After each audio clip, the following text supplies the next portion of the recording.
The moment the news quietly surfaced, most people barely noticed it. Yet somewhere deep inside the global system, something shifted.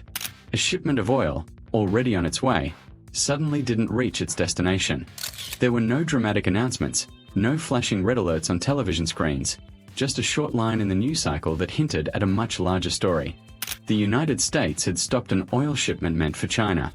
And while it sounded like a routine enforcement action on paper, the ripple it created was anything but ordinary. Because oil is never just oil. It is power, leverage, security, and sometimes, a message delivered without words.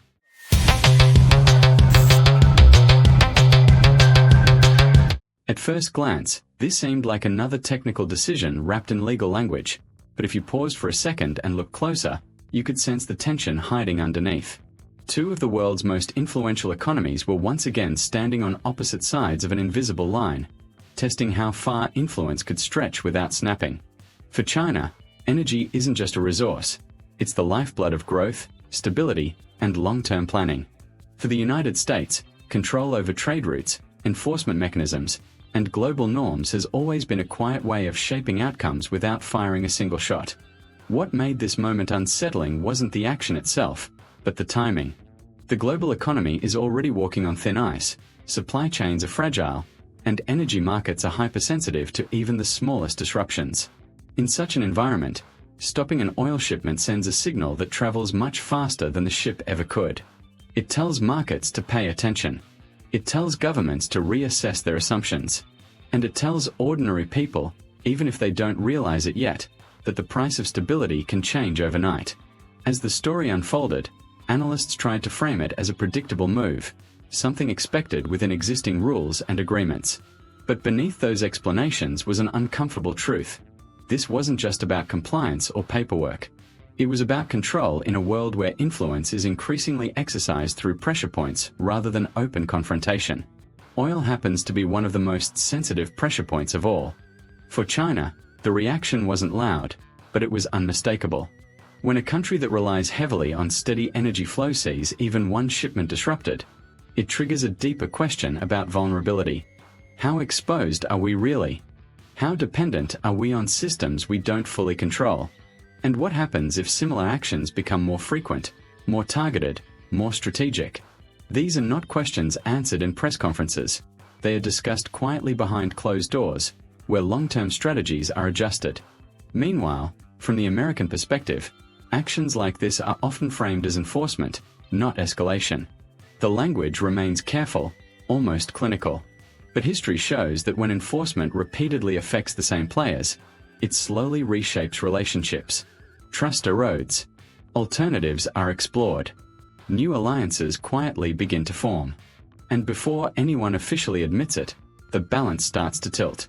What's fascinating is how most people experience moments like this without realizing their significance. At the grocery store, prices feel a little higher. At the gas station, numbers change slightly faster than expected. Businesses start adjusting projections. None of these effects scream geopolitics, yet they are direct echoes of decisions made thousands of miles away, in rooms most people will never see. This is why the phrase "what happened next" matters so much here. Because the real impact didn't arrive instantly.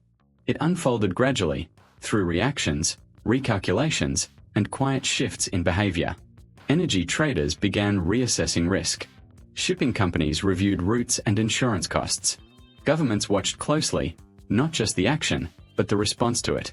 In global politics, reactions often matter more than the original move. And somewhere in this unfolding chain, a larger realization began to surface. The world is no longer operating on simple assumptions of uninterrupted flow. Every shipment, every route, every transaction carries political weight now. The idea that trade exists separately from power is becoming harder to defend with each passing year. This single-stop shipment was a reminder that global trade is as much about trust and influence as it is about supply and demand. As the days passed, discussions shifted from the specific shipment to the broader pattern. Was this an isolated case, or a preview of how economic pressure might be used more frequently? Would countries accelerate their efforts to reduce dependency on vulnerable routes? Would this push major players to invest more aggressively in alternatives, whether through diversification, stockpiling, or entirely new energy strategies?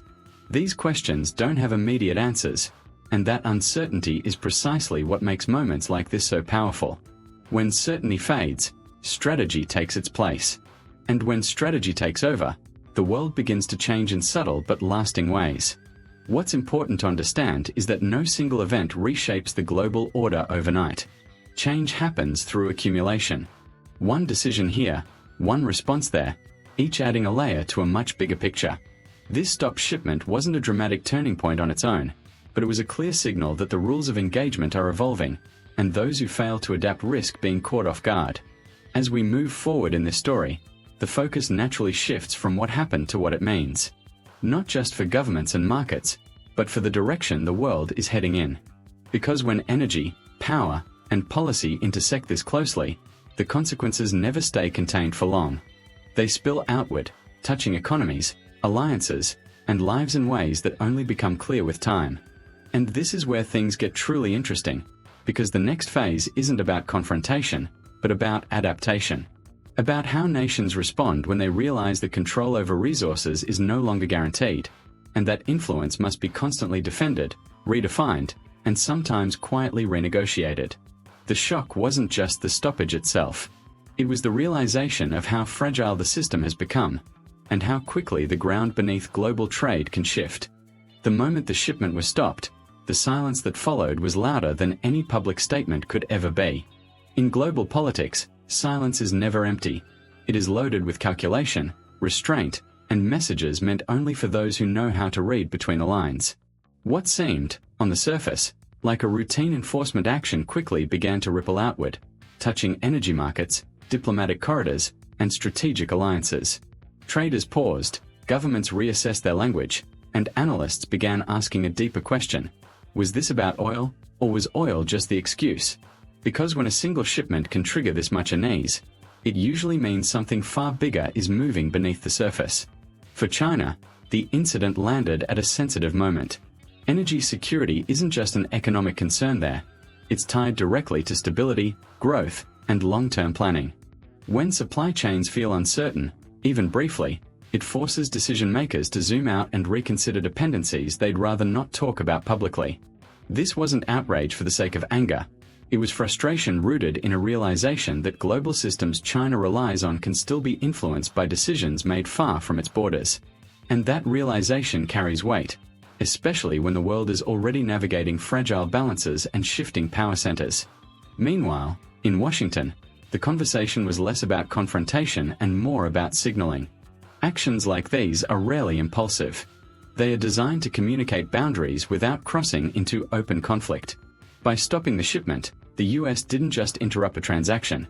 It reminded everyone watching that control over key choke points, legal frameworks, and enforcement mechanisms still matters. It was a quiet assertion of influence, one that didn't require dramatic speeches or military movement, yet still managed to command global attention. As news of the move spread, other nations began to watch more closely than they admitted. Energy importing countries wondered how vulnerable their own supply routes might be. Exporters recalculated risk. Neutral players started asking whether staying neutral would remain as easy in a world where economic tools are increasingly used as strategic leverage. This is how modern geopolitics works now, not through sudden explosions, but through subtle pressure that slowly reshapes behavior. What makes this moment especially important is that it didn't end with the shipment itself. It opened a loop that remains unresolved. How will China respond without escalating tensions? Will the US repeat similar actions? Or was this a one-time message? And perhaps most importantly, what does this mean for a global trade system that depends on trust, predictability, and shared rules? These questions don't demand immediate answers, but they linger, quietly influencing decisions long after headlines fade, pulling the viewer forward with the sense that what comes next may redefine how power is exercised in the world. As the dust settled, what became clearer was that this moment wasn't meant to be loud. It was meant to be remembered. In international affairs, the most effective moves are often the ones that force everyone else to slow down and think. China's response, measured and carefully worded, reflected that understanding. Instead of rushing toward open confrontation, the focus shifted to long-term adjustments, diversifying routes, strengthening partnerships, and quietly reducing exposure to situations where decisions could be made by others. This wasn't weakness, it was strategic patience, the kind that plays out over years rather than new cycles. At the same time, global markets began reacting in subtle ways.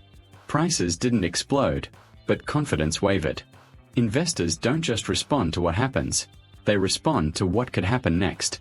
The idea that energy flows could be disrupted by political enforcement actions added a new layer of uncertainty, especially in a world already balancing economic recovery, regional conflicts, and shifting alliances. Even a small pause in certainty can change how companies invest, how governments plan, and how quickly economies move forward. What's especially revealing is how this incident reshaped conversations behind closed doors. Allies started asking tougher questions, not publicly, but privately. How reliable are existing trade routes? How exposed are we to geopolitical pressure? And if today it's one shipment, what could tomorrow bring? These discussions rarely make headlines, yet they are where the real future is decided. The stock shipment became a reference point, a case study that policymakers will quietly revisit when making their next big decision. This is where the story moves beyond oil and into influence. Control in the modern world isn't just about territory or force, it's about systems, legal, financial, logistical, that keep everything moving. When one of those systems is briefly interrupted, it reveals who has leverage and who must adapt. The US didn't need to change the world overnight. It only needed to show that it still could shape outcomes when it chose to. And for the viewer, this is the moment where the bigger picture comes into focus. What looks like a single headline is actually part of a longer, slower shift in how power is exercised globally. Not through chaos, but through calibrated moves that test reactions and redraw invisible lines. The question that lingers now isn't who is right or wrong, but how many more moments like this the world can absorb before the rules themselves begin to change, and that quiet uncertainty is what keeps the story unfolding.